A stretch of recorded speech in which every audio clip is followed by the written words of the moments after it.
Ende der 40er Jahre. Unter den Bedingungen eines erbitterten Wettrüstens erschafft die UdSSR im Geheimen ein absolutes Strahlmonster, die Il-28. Der erste sowjetische Bomber, der die Marke von 900 Kilometern pro Stunde durchbrach. Die offizielle Chronik feierte jahrzehntelang ihren makellosen Triumph, doch die feierlichen Berichte verschwiegen beharrlich das erschreckendste Detail der Konstruktion. Was verbarg sich tatsächlich in der Heckkabine? Wie verwandelte der Heckschütze den Himmel in einen Fleischwolf aus 23 mm Geschossen? Und warum nannte man diesen Platz ein Ticket ohne Wiederkehr? Dieses Video müsst ihr unbedingt bis zur allerletzten Sekunde sehen. Im Finale werden schockierende Details über das Überleben in dieser Stahlfalle ans Licht kommen. Doch zuerst, wir brauchen den Kontext. Denn ohne Kontext funktioniert diese Geschichte nicht. Aber mit Kontext klingt sie völlig anders. Anfang der 1950er Jahre. Stellt euch eine Weltkarte vor. Jetzt malt alle Gewässer aus, die von der Organisation des Nordatlantikvertrages kontrolliert werden. Der Nordatlantik, das Mittelmeer, das europäische Nordmeer, fast alles, was für den Zugang der sowjetischen Flotte zum operativen Raum von strategischer Bedeutung ist. Nun seht euch an, was übrig bleibt. Die Ostsee ist praktisch ein geschlossenes Gewässer. Der Ausgang aus ihr wird von den dänischen Meerengen kontrolliert und Dänemark ist Mitglied der Organisation des Nordatlantikvertrags. Die Schwarzmeerhäfen sind durch die türkischen Meerengen, den Bosporus und die Dardanellen verschlossen und die Türkei trat dieser Organisation 1952 bei. Die Nordflotte hatte zwar Zugang zum Atlantik, aber der Weg dorthin führte entlang der norwegischen Küsten. Norwegen ist ebenfalls Mitglied derselben Organisation. Das war keine Schwäche der sowjetischen Marine, das war eine geografische Gegebenheit. Die Karte war nicht zugunsten der Sowjetunion gezeichnet worden. Und damit musste etwas getan werden. Für die großen Seemächte wären Flugzeugträger die Antwort auf eine solche Herausforderung gewesen. Schwimmende Flugplätze, die die Luftfahrt dorthin bringen, wo sie gebraucht wird, unabhängig von der Küstenlinie. Bis 1952 hatten die Vereinigten Staaten mehr als 10 Einsatzflugzeugträger im Dienst. Die Sowjetunion hatte keinen einzigen. Hier müssen wir innehalten. Nicht, weil es ein Geheimnis ist, sondern weil genau diese Tatsache alles bestimmte, worüber wir in den nächsten 60 Minuten sprechen werden. Wenn du keinen schwimmenden Flugplatz hast, baust du einen an Land. Viele landgestützte Flugplätze. Und du tust alles Mögliche, damit die Flugzeuge von diesen Flugplätzen aus Ziele auf See so weit wie physisch möglich erreichen können. Die sowjetische Marine ging genau diesen Weg. Die Marinefliegerei verfügte Anfang der 1950er Jahre über tausende landgestützte Flugzeuge, Torpedobomber, Bomber, Aufklärer. Aber fast alle waren Kolbenflugzeuge, also mit gewöhnlichen Propellertriebwerken. Nach Maßstäben von 1945 eine gewaltige Kraft, nach Maßstäben von 1952 bereits von gestern. Die Strahlflugzeuge änderten die Regeln. Flugzeuge mit Strahltriebwerken flogen 1,5 bis 2-mal so schnell wie Kolbenflugzeuge. Sie waren schwieriger abzufangen. Sie erreichten größere Höhen. Und genau zu dieser Zeit begann der Frontbomber Iljushin 28, eine Entwicklung des Konstruktionsbüros Iljushin, in den Dienst der sowjetischen Luftstreitkräfte zu treten. Iljushin 28. Der Erstflug fand im Juli 1948 statt. Die Serienproduktion begann 1950.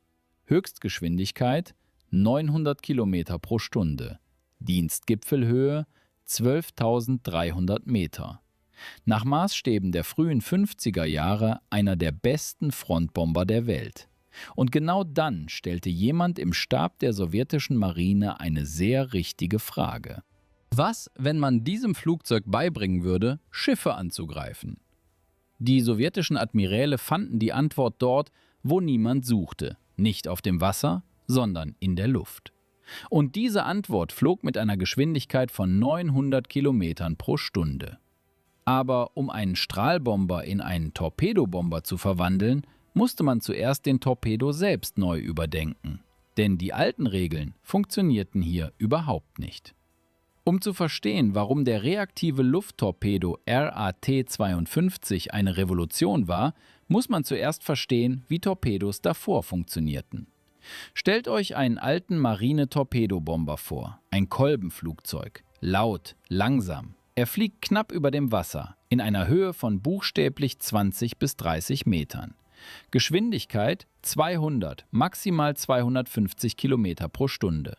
Er muss fast bis auf Tuchfühlung an das Schiff heranfliegen, den Torpedo horizontal direkt ins Wasser abwerfen und verschwinden, wenn er es rechtzeitig schafft. Der sowjetische Torpedo des Modells 1945 mit dem Index 45-36 erforderte genau diesen Modus: niedrig, langsam, nah. Nun die Frage: Wie zwingt man ein Strahlflugzeug, das mit 800 Kilometern pro Stunde und in einer Höhe von mehreren tausend Metern fliegt, dasselbe zu tun? Gar nicht. Das ist physisch unmöglich. Und genau deshalb haben die sowjetischen Ingenieure den alten Torpedo nicht an das neue Flugzeug angepasst. Sie haben eine grundlegend andere Waffe geschaffen: der reaktive Lufttorpedo RAT-52. Diese Bezeichnung steht genau dafür: reaktiver Lufttorpedo, Jahr der Indienststellung 1952.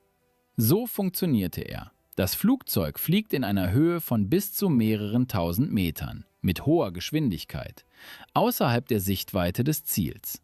Der Navigator berechnet den Abwurfpunkt. Der Torpedo löst sich vom Flugzeug und beginnt zu fallen. Nicht sofort ins Wasser, in der Luft, auf einer Kurve wie ein geworfener Stein. Das nennt man ballistische Flugbahn.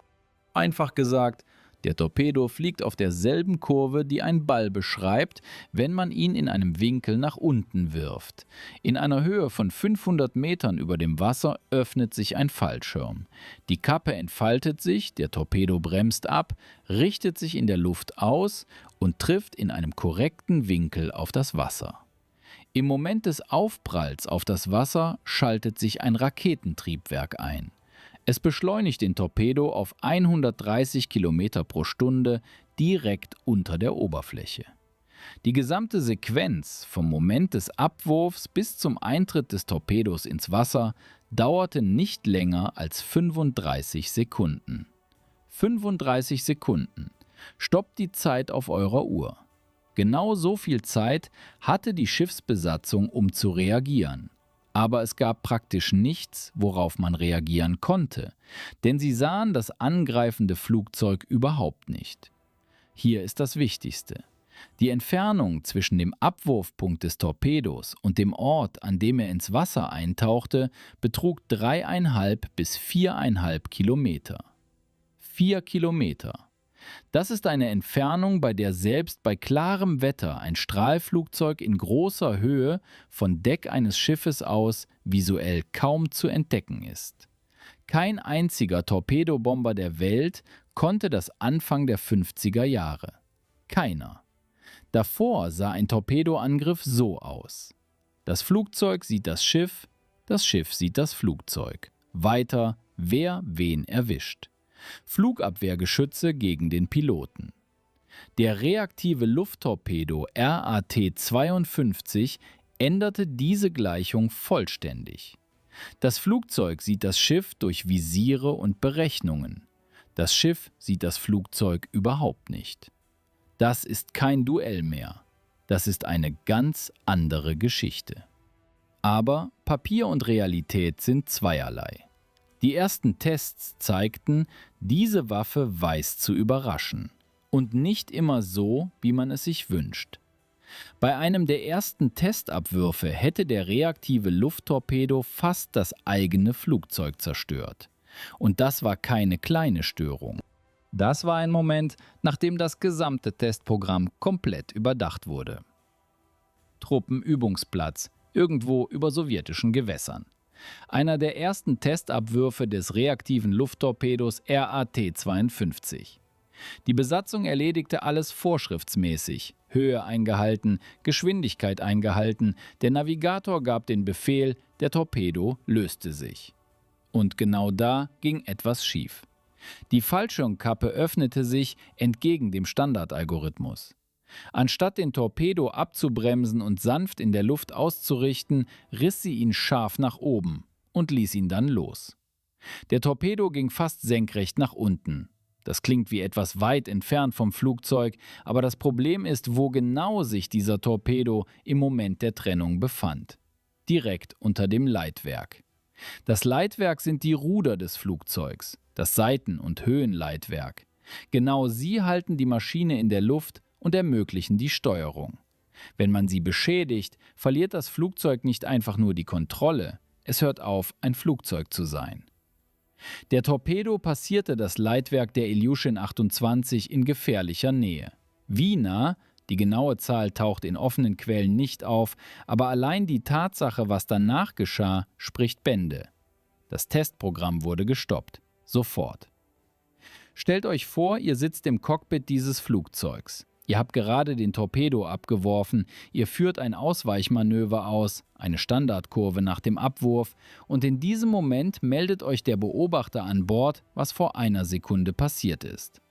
Was genau hättet ihr gefühlt? Die Ingenieure des Konstruktionsbüros Ilyushin arbeiteten mehrere Wochen an dem Fehler. Das Problem lag im Algorithmus zur Entfaltung der Kappe. Genauer gesagt, unter welchen Bedingungen und in welcher Reihenfolge die Schlösser des Fallschirmsystems auslösten. Man fand eine Lösung. Der Algorithmus wurde geändert. Der Fallschirm öffnete sich nun anders, mit einer Verzögerung und in einer streng definierten Reihenfolge, die einen scharfen Ruck in Richtung des Flugzeugs ausschloss. Parallel dazu wurde das Handbuch für das Ausweichmanöver nach dem Abwurf umgeschrieben. Vor diesem Vorfall konnte der Pilot die Kurve fast unmittelbar nach der Trennung des Torpedos einleiten. Danach wurde ein zwingendes Zeitintervall und eine Mindesthöhe für den Beginn des Manövers festgelegt. In der Flugdokumentation sah das aus wie eine trockene technische Anmerkung, ein paar Zeilen, neue Zahlen in der Modustabelle. Aber diejenigen, die diese Maschine flogen, lasen zwischen diesen Zeilen etwas anderes. Sie verstanden, dass diese Zahlen nicht aus theoretischen Berechnungen stammten. Sie entstanden, weil es eines Tages sehr knapp war. Nach den Verbesserungen wurden die Tests fortgesetzt. Der reaktive Lufttorpedo RAT-52 bestätigte seine Eigenschaften. Das System funktionierte. Die Waffe war ein Erfolg. Aber eine Frage blieb offen. Ein Schuss ist gut. Aber reicht das für einen Schlag gegen einen geschützten Schiffsverband? Ein Flugzeug, ein Torpedo, eine Chance? Im Konstruktionsbüro Ilyushin war man damit nicht einverstanden und machte sich auf die Suche nach einer Lösung. Und zwar gleich auf zwei völlig unterschiedlichen Wegen. Ein Schuss ist gut, aber ein Schuss gegen einen geschützten Schiffsverband ist fast nichts. Ein Flugzeugträgerverband ist kein einzelnes Schiff auf offener See. Das sind mehrere Dutzend Fahrzeuge, Begleitzerstörer, Kreuzer, ein Flugzeugträger in der Mitte. Sie bewegen sich gemeinsam, decken sich gegenseitig und reagieren mit ihrer gesamten Feuerkraft auf die Bedrohung. Ein Flugzeug, ein Torpedo, das war nicht genug. Im Konstruktionsbüro Ilyushin verstand man das und schlug zwei Lösungen vor. Völlig unterschiedlich im Ansatz, aber identisch im Ziel. Der erste Weg war radikal. Die Ingenieure nahmen eine Serien Ilyushin 28 und begannen sie von innen umzubauen. Der Rumpf, der Hauptkörper des Flugzeugs, wurde um 2,16 Meter verlängert. Das ist ungefähr so, als würde man bei einem PKW noch eine Tür in die Mitte einbauen. Warum? Um den Bombenschacht zu vergrößern. Der vergrößerte Schacht erlaubte es, im Inneren einen großen Torpedo oder eine Mine der neuesten Typen unterzubringen. Aber dafür musste man bezahlen. Wenn der Rumpf verlängert wird, geht ein Teil des Innenvolumens, das früher für Treibstofftanks vorgesehen war, für den neuen Schacht verloren. Es gibt weniger Treibstoff. Die Flugreichweite sinkt. Um dies zu kompensieren, wurden an den Flügelspitzen, also an den äußersten Enden der Flügel, Zusatztanks installiert. Zusätzliche Behälter, die dem Flugzeug eine größere Reichweite gaben. Aber auch hier gab es einen Kompromiss. Tanks an den Flügelspitzen bedeuten zusätzliches Gewicht in maximaler Entfernung vom Schwerpunkt des Flugzeugs. Stellt euch vor, ihr tragt eine lange Stange mit Gewichten an den Enden. Sie schnell zu drehen ist viel schwieriger als eine kurze. Dasselbe passierte mit dem Flugzeug in der Kurve, also beim Drehen. Die Maschine reagierte langsamer. Die Manövrierfähigkeit verschlechterte sich. Diese Variante bestand die Tests erfolgreich, aber sie ging nie in die Serienproduktion. Dafür gab es zwei Gründe. Erstens, die Entwicklung neuer Torpedos und Minen, für die diese Variante geschaffen wurde, zog sich über Jahre hin. Zweitens, der Reichweitenverlust erwies sich als zu hoher Preis für den vergrößerten Schacht. Die Maschine wurde noch abhängiger vom Ufer als das Serienmodell. Der zweite Weg war einfacher, aber mit eigenen Schwierigkeiten. Die Serien Iljushin-28 wurden mit zwei externen Trägern ausgestattet, Haltevorrichtungen, die an den Seiten des Rumpfes rechts und links montiert wurden. Jetzt konnte das Flugzeug gleichzeitig drei reaktive Lufttorpedos RAT-52 tragen. Einen im Inneren, im normalen Bombenschacht und zwei außen an diesen Haltern. 3 Torpedos. 3 Chancen, das Ziel zu treffen. Klingt überzeugend. Aber seht euch an, was in der Praxis passierte. Die Startstrecke, die Distanz, die das Flugzeug auf der Bahn bis zum Abheben zurücklegt, erhöhte sich auf 1800 Meter. Zum Vergleich, die Standard-Serien Iljushin-28 ohne externe Last kam mit etwa 900 Metern aus. Das heißt, mit 3 Torpedos beschleunigte das Flugzeug doppelt so lange. Das Vorderrad löste sich erst bei maximaler Startgeschwindigkeit vom Boden. Das bedeutete, dass die Maschine bis zum Moment des Abhebens fast horizontal lief, ohne die Möglichkeit, die Nase zu heben.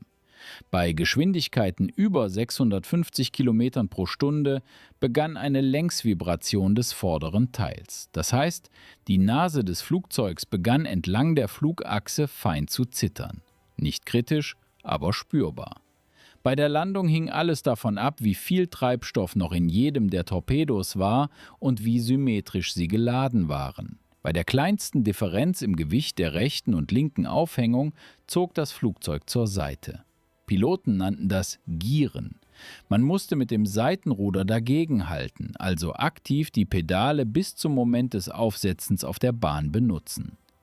Die Piloten gaben der Maschine 2 Spitznamen. Torpedo-Zirkus für das Verhalten bei Start und Landung mit 3 Aufhängungen und 3 Wale für die charakteristische Silhouette mit 2 Torpedos an den Seiten. In diesen Worten steckte Respekt. Die Maschine wurde geschätzt. Man bereitete sich ernsthaft auf sie vor. Aber Liebe gab es nicht, weil diese Maschine keine Nachlässigkeit verzieh. Nicht beim Start, nicht in der Luft, nicht bei der Landung. Und dennoch, tausende Meter Bahn, Vibration, Gieren bei der Landung, das sind Zahlen aus Dokumenten und Berichten. Kalt, technisch. Aber wie war das in Wirklichkeit? Sich ins Cockpit setzen, auf die Bahn rollen, wissen, dass man 3 reaktive Lufttorpedos RAT-52 unter dem Bauch hat. Und Gas geben. Morgen. Ein Küstenflugplatz der sowjetischen Marine. Irgendwo an der Küste der Ostsee oder der Barentssee. Ihr seid der Kommandant einer Iljushin-28 in der Torpedomodifikation. Heute ein Flug mit 3 reaktiven Lufttorpedos RAT-52. 2 außen, einer innen. Fangen wir mit dem Moment an, wenn ihr zum Flugzeug geht. Das Erste, was ins Auge sticht, ist die Silhouette der Maschine. Die Iljushin-28 ist an sich schon schlank, rasant. Aber jetzt hängen an den Seiten des Rumpfes 2 Torpedos, jeder etwa 5 Meter lang. Sie ragen seitlich über die Konturen der Maschine hinaus, wie Ruder bei einem Boot. Genau für diese Silhouette erhielt sie den Spitznamen Drei Wale. Ihr geht vor dem Flug einmal um das Flugzeug herum, prüft die Befestigung der Träger, berührt die Gelenke mit der Hand, alles an seinem Platz. Aber irgendwo im Kopf läuft schon der Countdown. Heute sind es 1800 Meter Startstrecke. Die Bahn ist lang, aber nicht unendlich. Triebwerksstart. 2 Strahltriebwerke Klimov WK1 erreichen ihre Drehzahl. Jedes entwickelt einen Schub von 26.500 Newton. Das ist ungefähr so, als würden einen von hinten gleichzeitig 6 starke Lastwagen schieben. Im Cockpit baut sich ein gleichmäßiges, drückendes Grollen auf. Kein Brüllen, genau ein Grollen, tief, vibrierend, das man nicht mit den Ohren, sondern mit der Brust spürt. Ihr rollt auf die Startbahn. Der Navigator meldet die Berechnungsdaten. Der Funker im Heck ist bereit.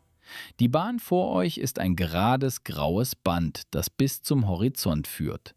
Gas bis zum Anschlag. Das Flugzeug beginnt zu beschleunigen.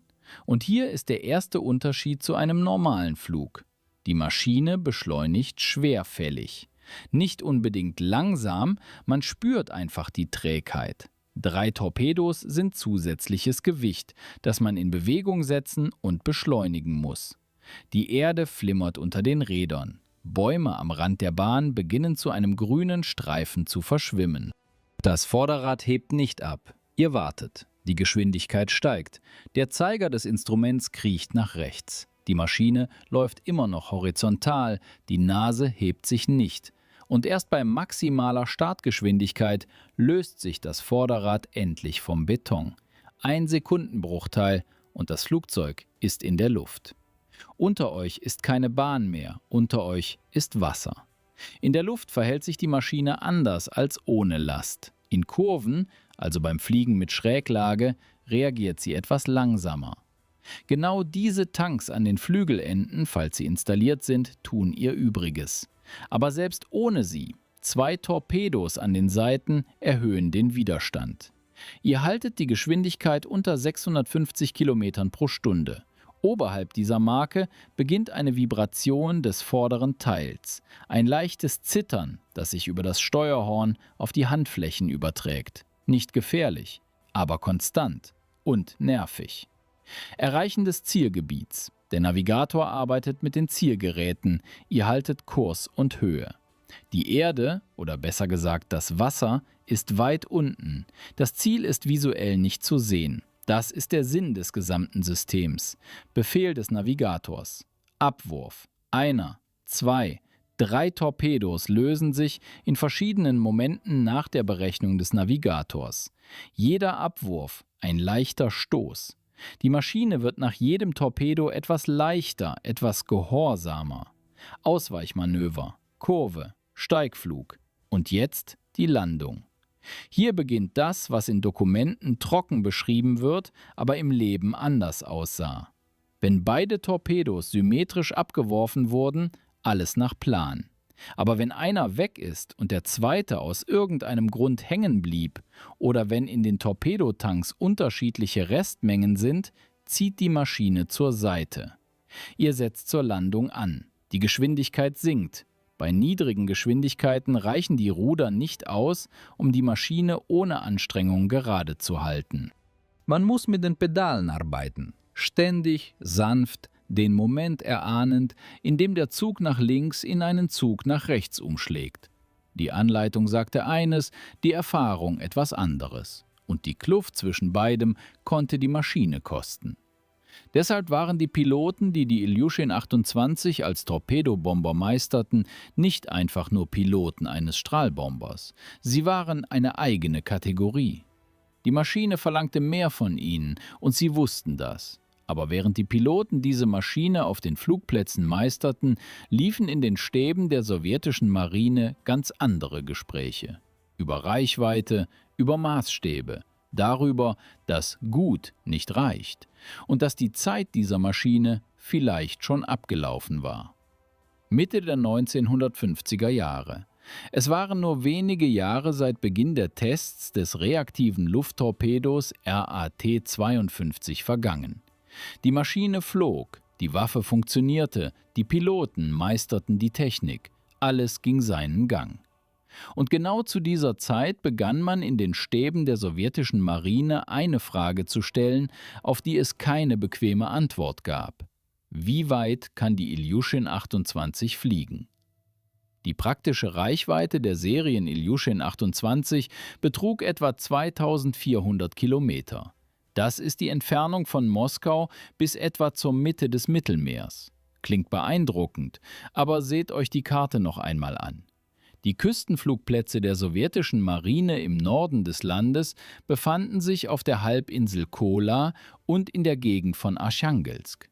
Bis zum Zugang zum offenen Atlantik, dorthin, wo die Flugzeugträgerverbände des wahrscheinlichen Gegners kreuzten, waren es mehr als 1000 Kilometer nur bis zur norwegischen Küste.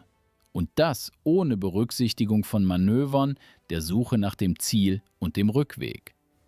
Die Iljuschin 28 mit einer Kampflast von 3 reaktiven Lufttorpedos RAT-52 passte nicht in einen solchen Aktionsradius. Sie konnte in der nahen Seezone operieren, Ostsee, Barentssee, die Küstengewässer Norwegens. Nicht weiter. Das nannte man an das Ufer gebunden. Und nun stellt euch vor, dass zur gleichen Zeit in der Sowjetunion eine andere Maschine in die Luft steigt. Die Tupolew 16 in der Torpedo-Modifikation. Die Bezeichnung Tupolew 16 Torpedo. Die Tupolew 16 ist schon eine andere Klasse, ein strategischer Strahlbomber, der für die Aufgaben der Flotte umgebaut wurde. Ihre praktische Reichweite betrug etwa 5800 Kilometer. Das ist mehr als doppelt so viel wie bei der Iljuschin 28. Die Tupolew 16 Torpedo konnte von einem Flugplatz auf der Halbinsel Kola starten, über das europäische Nordmeer fliegen, in den offenen Atlantik vordringen, das Ziel finden, einen Schlag führen und zurückkehren. Die Iljuschin 28 Torpedo sah nur das Ufer. Die Tupolew 16 Torpedo sah den gesamten Ozean. Diese Entfernung, das sind keine Kilometer, das ist ein Abgrund zwischen 2 Epochen. Aber die Reichweite war nicht das einzige Argument. Die Tupolew 16 Torpedo konnte nicht nur Torpedos tragen, sondern auch lenkbare Flugkörper. Das heißt, Angriffe auf Schiffe führen, ohne überhaupt in die Zone ihres Flugabwehrfeuers einzudringen. Die Startentfernung eines lenkbaren Flugkörpers maß sich in Dutzenden Kilometern, gegenüber 4 Kilometern beim reaktiven Lufttorpedo RAT-52. Zudem, und das ist ein separates Gespräch, auf das wir in ein paar Minuten zurückkommen werden, wurde die Tupolew 16 Torpedo als Träger von Atomwaffen betrachtet. Vor diesem Hintergrund befand sich die Iljuschin 28 Torpedo in einer sehr unbequemen Lage. Sie war gut, sie war präzise, ihre Waffe funktionierte, aber die Aufgaben, die die Flotte stellte, wuchsen schneller als die Möglichkeiten der Maschine. Das ist kein Scheitern, das ist kein Fehler der Konstrukteure. Das ist einfach der Moment, in dem eine Epoche die andere ablöst. Still, ohne Ankündigung. Die Iljuschin 28 Torpedo flog weiter. Aber Entscheidungen über die Zukunft der Marinefliegerei wurden bereits ohne sie getroffen. Doch bevor wir an dieser Maschine einen Punkt setzen, muss ein Projekt erwähnt werden. Es wurde nie realisiert. Es blieb auf der Ebene von Berechnungen und Dienstvorschriften. Und genau deshalb weiß fast niemand außerhalb eines engen Fachkreises davon. Es gibt Fakten, die jahrzehntelang in Dienstunterlagen schlummern, nicht weil sie besonders erschreckend sind, sondern weil niemand daran dachte, sie zu veröffentlichen. Sie erfüllten einfach ihre Funktion und blieben in den Archiven liegen. Dieser Fakt gehört genau dazu. Anfang der 1950er Jahre prüften sowjetische Spezialisten die Möglichkeit, den reaktiven Lufttorpedo RAT-52 mit einem nuklearen Gefechtskopf auszustatten. Kein vollwertiger strategischer Sprengkopf mit einer Leistung von hunderten Kilotonnen, sondern ein sogenannter taktischer Sprengkopf mit geringer Leistung. Die berechnete Leistung etwa 5 Kilotonnen. Lasst uns analysieren, was diese Zahl bedeutet.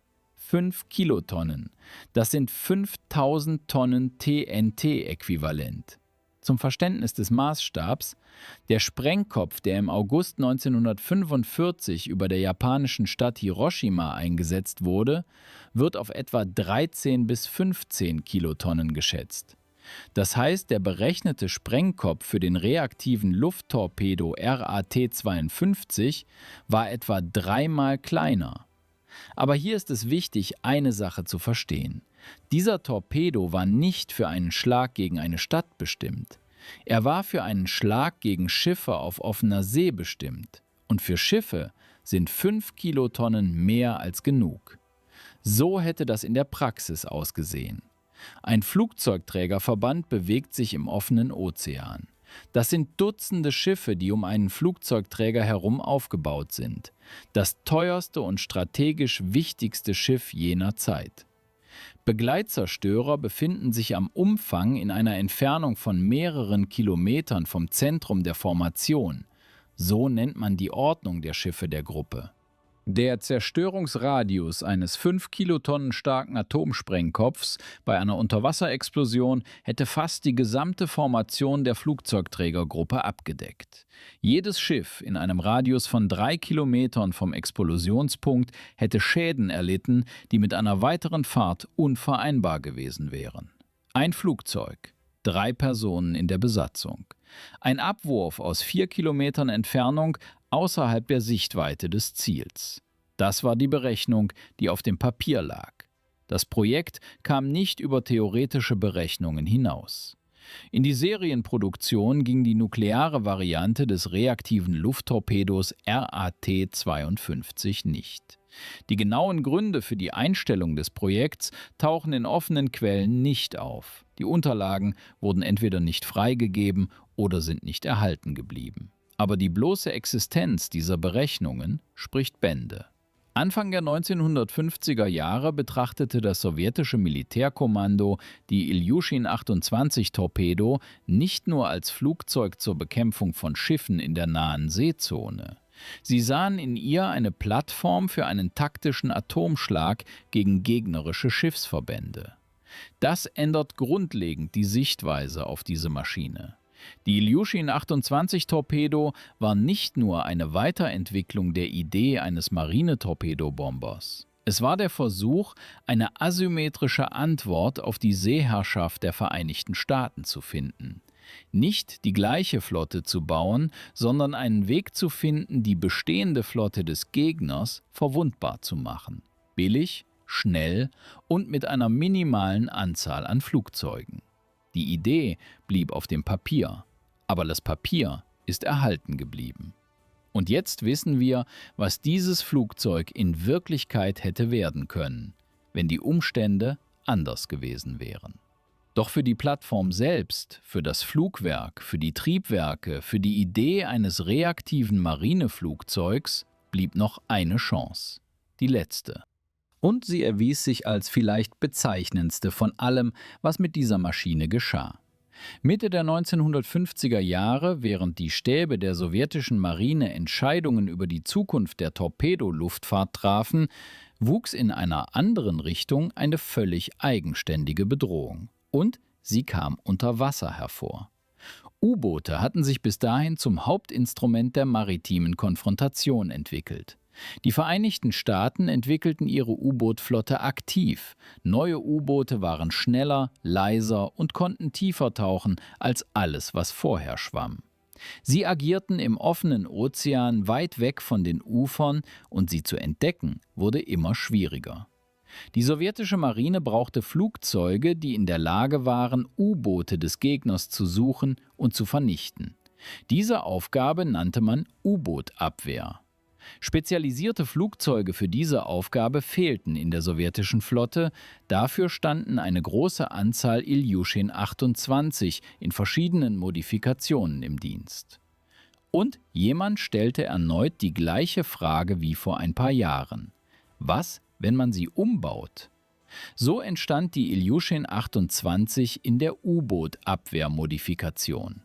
Das Flugzeug erhielt neue Ausrüstung. Erstens ein Magnetometer. Das ist ein Gerät, das ein U-Boot durch die Störung des Magnetfelds der Erde entdeckt. Das Prinzip ist einfach. Der Rumpf eines U-Boots ist eine riesige Masse Metall. Metall verzerrt das Magnetfeld um sich herum. Ein Magnetometer, das auf einem über dem Wasser fliegenden Flugzeug installiert ist, erfasst diese Verzerrung und signalisiert dies der Besatzung. Zweitens Funkhydroakustikbojen. Das sind kleine Geräte, die vom Flugzeug ins Wasser abgeworfen werden. Sie sinken auf eine festgelegte Tiefe, schalten ein Hydrophon, ein Unterwassermikrofon ein und übertragen das Klangbild unter Wasser an Bord des Flugzeugs per Funkkanal. Die Besatzung hört zu und analysiert. Gibt es in diesem Gebiet Anzeichen eines operierenden U-Boots? Und schließlich das wichtigste Angriffsmittel. Ein Lufttorpedo mit dem Index AT1. Steht für Lufttorpedo erstes Modell. Diese Waffe wurde speziell für die Vernichtung von U-Booten geschaffen. Im Gegensatz zum reaktiven Lufttorpedo RAT-52, der für Überwasserschiffe gedacht war, begann der Lufttorpedo AT-1 nach dem Eintritt ins Wasser automatisch mit der Suche nach dem Ziel in der Tiefe. Er reagierte auf das Geräusch der Triebwerke und Schiffsschrauben des U-Boots und steuerte selbstständig darauf zu. Technisch gesehen sah der Komplex vernünftig aus. Ausrüstung modern, Torpedo spezialisiert, Plattform erprobt und zuverlässig. Doch hier trat die Arithmetik in Kraft. Einfach und gnadenlos. Um ein U-Boot auf offener See zu finden, muss ein Flugzeug viel Zeit über dem Wasser verbringen. Nicht eine Stunde, nicht zwei. Effektive Patrouillen in einer offenen Seezone erforderten einen ununterbrochenen Aufenthalt in der Luft von 8 bis 10 Stunden. Genau so lange dauert es methodisch, einen ausreichend großen Bereich zu durchkämmen, Bojen auf mehreren Linien abzuwerfen, die Daten anzuhören, den Kontakt zu überprüfen, Kurs und Geschwindigkeit des Ziels zu bestimmen und erst dann zum Angriff überzugehen. 8 bis 10 Stunden. Die Ilyushin 28 in der U-Boot-Abwehrmodifikation gab 4. 4 Stunden sind nicht die halbe Aufgabe, das ist nicht einmal der Anfang einer normalen Suche im offenen Ozean. In 4 Stunden konnte das Flugzeug in das Patrouillengebiet fliegen, ein paar Bojen abwerfen, ein erstes Bild bekommen und es musste schon wieder umdrehen und zurückfliegen, solange noch genug Treibstoff da war. Das U-Boot schaffte es in dieser Zeit, Dutzende Kilometer unter Wasser in eine beliebige Richtung zurückzulegen. Die Suche musste von vorne beginnen, nur mit einem anderen Flugzeug, das wiederum nur 4 Stunden geben konnte. Das war kein technisches Problem, das man durch Verbesserungen beheben konnte. Das war eine Einschränkung der Plattform selbst, eines Frontbombers, der für ganz andere Aufgaben geschaffen wurde. Die Ilyushin 28 war als Maschine für einen schnellen Durchbruch entworfen worden. Starten, das Ziel erreichen, zuschlagen, zurückkehren. Dieser Zyklus dauerte maximal 2 bis 3 Stunden. Genau darauf waren die Treibstofftanks, die Triebwerke, das Layout des Cockpits berechnet. Patrouillenluftfahrt ist eine völlig andere Philosophie. Langsam, lange, monoton. Stundenlang über demselben Quadrat Wasser. Dafür braucht man andere Flugzeuge mit einer anderen Konstruktion, anderen Triebwerken und einem anderen Treibstoffvorrat. Die Ilyushin 28 war gut in ihrem Genre, aber das Genre der U-Boot-Abwehrpatrouille war nicht das ihre. Die Arbeiten an der U-Boot-Abwehrmodifikation wurden eingestellt. Ohne laute Ankündigungen, ohne öffentliche Entscheidungen. Einfach irgendwann endete die Finanzierung und die Besatzungen wechselten auf andere Maschinen. Die Ilyushin 28 selbst flog in verschiedenen Varianten noch einige Jahre weiter, in Ausbildungseinheiten als Aufklärungsflugzeuge und Störsender. Sie arbeitete ihren Dienst ehrlich ab, nicht als Schlagkraft, sondern als Arbeitstier für Luftfahrtschulen und Hilfsgeschwader. Und dann kam der Tag, an dem die Ilyushin 28 einfach nicht mehr auf der Startbahn stand. Es gab keine Abschiedsparade, es gab keine feierliche Außerdienststellung.